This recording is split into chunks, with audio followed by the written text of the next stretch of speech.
Hi, my name is attorney Gary Iscoe from the Iscoe Law Firm. If you have lost wages as a result of a car accident, there are several ways that you can collect money for your lost wages. The first way is through what's called a Florida PIP or no-fault law.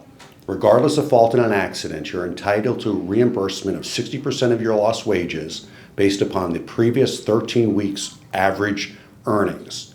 A second way of collecting your lost wages at 100% is from the at-fault party is completely responsible for your damages.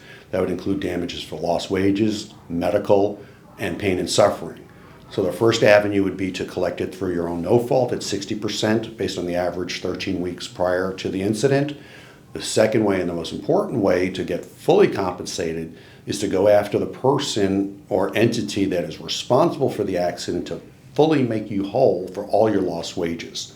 Additionally, many employers provide income disability insurance that you might not be aware of. Check with your employer to see if there's any disability income policies that you may have through work that you're not aware of, that your employer is paying for, or you may be paying for from a payroll deduction that you're not aware of. Or if you know about it and you've privately purchased income disability insurance, you can apply through that company to make sure you get your wages. Obviously, the last way, if you have injuries that you're unable to work for a year or greater, there's Social Security disability, regardless of whether you're in a Florida car accident. That's if you're injured severely and you paid into the Social Security system, then you're entitled to get a recovery for lost wages going forward with a serious injury where you're unable to work for a period of a year or greater.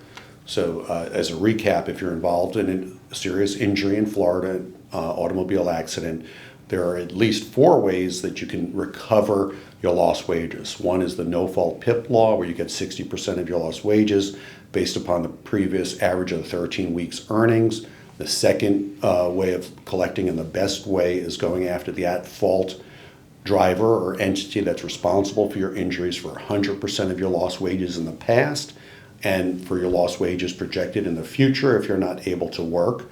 A third way would be through your disability policies, through your work or your own private disability policies. And a fourth way, for very serious catastrophic injuries where you're unable to work for a year or greater, if you paid into the Social Security disability system, you're able to apply for wage continuation through Social Security to make up for your inability to work. So if you're injured in a crash, the most important thing is to seek out an experienced attorney. For 30 years, I've been doing personal injury work solely and representing injured victims in accidents.